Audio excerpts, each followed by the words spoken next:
అందరికీ నమస్కారం. గీతాంజలి గారు చనిపోవడం నిజంగా చాలా బాధాకరం. ఆవిడ ఆత్మకు శాంతి కలగాలని కోరుకుంటూ ఉన్నాను.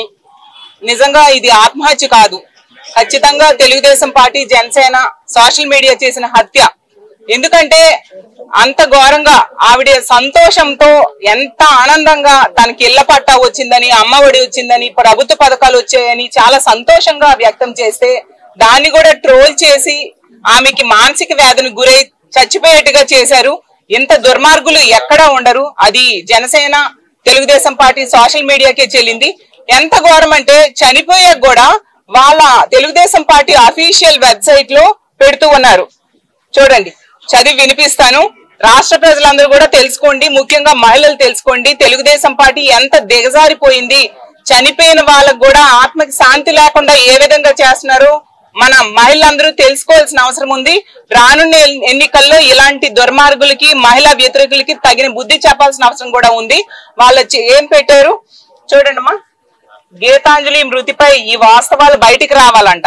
ఏంటి, ఆ అమ్మ ఆమెను ప్రతిరోజు Tadepalli YCP social media office కి ఎందుకు రప్పించేవారట. ఆవిడ అసలు సాధారణ గృహిణి, ఆవిడ ఎందుకు సోషల్ మీడియా ఆఫీస్ కి వస్తుంది? అలాగే ఆమె బ్యాంక్ ఖాతాలో ఎందుకు వైసీపీ వాళ్ళు డబ్బులు వేస్తున్నారంట. అంటే ఇష్టం వచ్చినట్టుగా సొంతంగా క్రియేట్ చేసి చచ్చిపోయిన మహిళను కూడా ప్రశాంతంగా ఆమె ఆత్మని ఉండనివ్వరా అని నేను అడుగుతూ ఉన్నాను. అలాగే ఆమె ఫోన్ కాల్ రికార్డ్ ఎందుకు బయట పెట్టడం లేదంట. అలాగే తెనాలి స్టేషన్ లో ఆమెతో పాటు ఉన్న ఆ ఇద్దరు ఎవరు? Tenali railway station CCTV footage ఎందుకు బయట పెట్టడం లేదు? అంటే తెలుగుదేశం పార్టీ అఫీషియల్ గా పోస్ట్ చేసింది. చచ్చిపోయిన మహిళను కూడా ఇంత దారుణంగా ట్రోల్ చేస్తూ ఉన్నారంటే వాళ్ళు ఎంత దుర్మార్గులో అర్థం చేసుకోవచ్చు. అసలు సోషల్ మీడియా మాఫియాగా తయారైపోయింది తెలుగుదేశం గాని, జనసేన, వీళ్ళ సోషల్ మీడియా. ఇంతవరకు ఏంటంటే ఎల్లో మీడియా అనేది ఎల్లో మీడియా మాఫియాగా తయారయ్యి చాలా ఇబ్బందులు పెడుతూ, వాళ్ళకి నచ్చని వాళ్ళకి రకరకాలుగా ఇబ్బందులు పడుతూ ఆ మీడియా ద్వారా చాలా చెత్త కథనాలు రాస్తూ ఇబ్బంది పెట్టేవారు. ఇప్పుడు సోషల్ మీడియాను కూడా మాఫియాగా తయారు చేసేశారు. ఈ ఐటీడీపీ అనేది నిజంగా ఒక ఐసిస్ టీడీపీగా, ఒక ఉగ్రవాద సంస్థగా ఈ లోకేష్ తయారు చేశాడు. అతనే దీన్ని నడుపుతున్నాడు. అంటే ఎంత మంది చనిపోయినా పర్వాలేదు, మీరు మాత్రం లబ్ధిదారులు తమ సంతోషాన్ని వ్యక్తం చేయొద్దు.